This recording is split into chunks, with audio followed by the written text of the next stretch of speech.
बिस्मिल्लाहिर्रहमानिर्रहीम। अस्सलाम वालेकुम। मैं हूं मुश्ताक मिन्हास और मैं नुसरत जावेद। मुश्ताक मिन्हास साहब, सबसे पहले तो मैं अपने दिल की अथाह गहराइयों से माज़रत ख़्वाह हूँ। आप आज मैच देखना चाह रहे थे, आपको मैंने प्रोग्राम करने बिठाया। मेरे भाई, हमारा काम है बोलता पाकिस्तान करना, अब मैं क्या करूँ। सेमीफाइनल है, आपके इंटरेस्ट का, आपकी एक्साइटमेंट का भी मुझे पता है, लेकिन फ़र्ज़ पहले है, काम पहले है।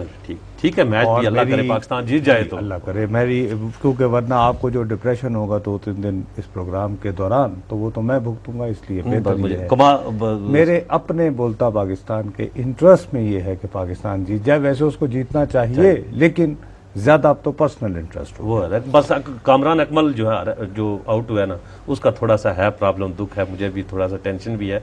लेकिन प्रोग्राम शुरू करते हैं, अल्लाह करे वो खैर की खबर, प्रोग्राम ख़त्म हो तो बेहतर आ जाए। आप बिस्मिल्लाह करें। अच्छा, मैं जिस तरह आपको इसकी एंग्जाइटी है कि मैच में क्या होगा, मुझे देख रहे हो, मुझे 2-3 बातें वो तंग कर रही हैं 3-4 दिनों से। एक तो ये कि अभी तक जो सवात में ऑपरेशन है वो कैसा जा रहा है, क्या हो रहा है उसका। IDPs वो कब तक वापस जाएंगे। अब सुना है कि उन्हें कहा गया है कि 20 तारीख से वो जा सकते हैं। कितने लोग जाएंगे, उन्हें किस तरह की सहूलतें मिलेंगी या नहीं।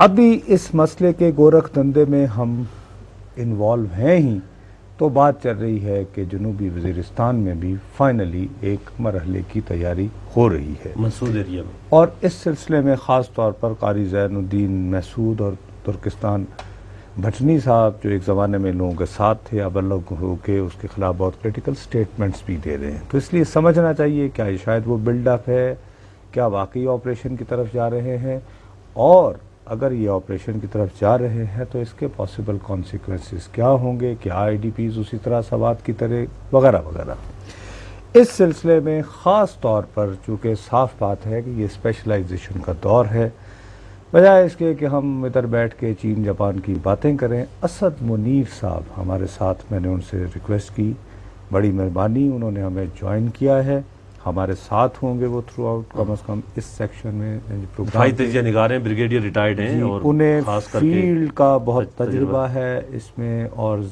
इंटेलिजेंस रिलेटेड उन्होंने बहुत साल अपने गुजारे हैं। जी अस्सलाम वालेकुम जी ब्रिगेडियर साहब। उसद भाई, देखिए, आज के प्रोग्राम में हम ये फोकस तो ज़ाहिर है बहुत सारे पहलू हैं उन पे करना चाहते हैं, लेकिन बुनियादी बात ये है कि अब नज़र यूँ आ रहा है मेरे जैसे लोगों को यहाँ बैठे हुए इस्लामाबाद में कि शायद जनूबी वज़ीरिस्तान में भी एक बड़े ऑपरेशन की तैयारी हो रही है। क्या असद साहब आप भी ये महसूस करते हैं? बिल्कुल, ये जो साउथ वज़ीरिस्तान के बग़ैर ये ऑपरेशन जो हो रहा है ये मुकम्मल हो ही नहीं सकता। साउथ वज़ीरिस्तान ऐसी जगह है जहाँ से ये शुरू हुआ है, और जो इसका फिगर हेड है, जो तहरीक तालिबान ने पाकिस्तान का अमीर है, वो साउथ वज़ीरिस्तान में मुकीम है। इसके अलावा जो फॉरेन मिलिटेंट्स हैं, जो गैर मुल्की यहाँ पर 2002 से आए हुए हैं, वो भी सारे ज़्यादातर इसमें हैं। जब तक ये इलाका क्लियर नहीं होगा, ये ऑपरेशन उस वक्त तक मुकम्मल नहीं होगा। अच्छा ब्रिगेडियर साहब, ज़ाहिर है इससे पहले भी हमने देखा कि वज़ीरिस्तान में 1-1.5 साल पहले भी ऑपरेशन हुआ, वो भी इतना कामयाब नहीं हुआ। लोग ये कहते हैं कि इस बार जब तक के ग्राउंड फोर्सेस मूव ना करें, सिर्फ फ़ज़ाइया की मदद से या भारी तोपखाना इस्तेमाल करके मतलूबा मकासद हासिल नहीं किए जा सकते। और एक प्रेशर ये भी है कि अमेरिकन चाहते हैं कि वो जनूबी वज़ीरिस्तान को क्लियर करें, हमारा फ़िलहाल शायद इतनी ज़रूरत ना हो। तो आप क्या मेरी इस बात से मुत्तफिक हैं? नहीं, इससे पहले जो ऑपरेशन हुआ था 2008 जनवरी में, ऑपरेशन ज़लज़ला, वो काफ़ी कामयाब रहा था, लेकिन उसको दरमियान में छोड़ दिया गया था और उनके साथ कोई बातचीत हुई थी बैतुल्ला साहब के साथ। ये ग्राउंड फोर्सेस उसमें भी इस्तेमाल हुए थे, अभी भी वो इस्तेमाल होंगे। सिर्फ एयर से तो ये ऑपरेशन हो ही नहीं सकता जब तक आप पूरी ज़मीन पर कब्ज़ा नहीं करते, और जहाँ से जंडोला से शुरू होकर मकीन तक आप पूरी इलाके को क्लियर नहीं करते, और उसमें सिविल इंतज़ामिया। अच्छा असद साहब, बात यह है कि मुस्तकबिल की बात, आई एम सॉरी मैं आपको कट कर रहा हूँ, उस पर हम आएंगे यकीनन अब हमारे अपने बाकी प्रोग्राम के हिस्से में। ज़रा थोड़ा सा हमारे देखने वालों के लिए یہ بیان فرمائیے گا کہ یہ بیت اللہ محسود صاحب، ان کا بیک گراؤنڈ کیا ہے، یہ کیسے ایمرج ہوئے اور یہ کیوں اتنے طاقتور ہو گئے ہیں؟ کیا ان کے بارے میں سوچا جا رہا ہے کہ آپریشن ہوگا نہیں ہوگا؟ یہ کون ہے، کیا ان کا بیک گراؤنڈ ہے، اور انہوں نے یہ اتنی ساری طاقت کیسے حاصل کر لی؟ بیت اللہ مسعود یہ جو ہے نا بیسیکلی ان کے والد صاحب ایک بنو کینٹونمنٹ میں ایک مسجد کے امام تھے، یہ وہاں پر پیدا ہوئے ہیں۔ انہوں نے وہاں پر ایک لوکل مدرسے میں تھوڑی سی تعلیم حاصل کی، اس کے بعد یہ میران شاہ میں بھی کسی مدرسے میں یہ پڑھے ہیں، تو انہوں نے پوری تعلیم مدرسے والی بھی نہیں حاصل کی۔ اس کے بعد یہ ایف آر بنو میں جانی خیل کے علاقے میں ایک مسجد میں امام تھے۔ اس وقت لوگ یہاں سے جاتے تھے، طالبان، افغان طالبان کے ساتھ مل کر جو ناردرن الائنس تھا ان کے خلاف لڑتے تھے، اس میں بیت اللہ بھی جاتے رہے ہیں، اور وہاں پر جب 9/11 ہوا ہے یہ وہاں پر تھے، اور اس کے بعد یہ ساؤتھ وزیرستان میں اپنا جو شابی خیل ان کا قبیلہ ہے وہاں پر یہ واپس آ گئے۔ ان کو اسٹرینتھ کہاں سے ملی؟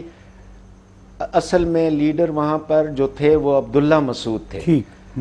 ان کے ساتھ فروری 2005 میں ایک معاہدہ ہوا ہے، وہ معاہدہ ایک گڈ فیتھ میں ہوا تھا۔ اس وقت وزیر کے خلاف لڑائی تھی، وزیر تھے، انہوں نے باہر غیر ملکی عناصر کو پناہ دی تھی، تو اس وقت کے جو بھی لوگ تھے انہوں نے یہ فیصلہ کیا کہ مسعود جو ہے نا وہاں پر 80% ہے اور وزیر 20% ہے، ان دونوں کا آپس میں تعلقات کبھی صحیح نہیں ہوتے، تو جب بھی پہلے بھی آپریشن ہوتے تو ان کو الگ کرتے تاکہ یہ اکٹھے نہ ہو۔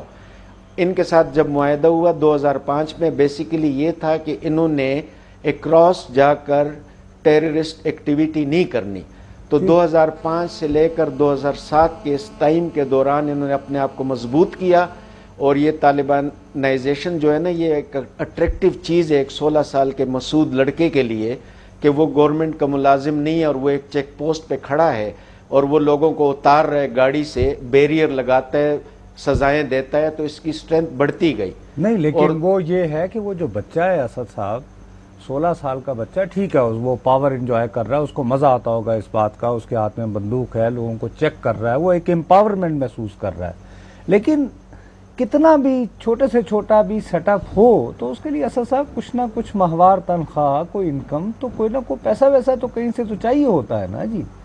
پیسہ ان کے پاس آتا ہے، دیکھیں جی، ایک تو یہ افغانستان میں 95% افیون کی جو کاشت ہے وہ افغانستان میں ہوتی ہے۔ جی اسد صاحب آپ 1 منٹ رکیے گا، آپ کو بعد میں اس سلسلے میں بھی بات کریں گے۔ ترکستان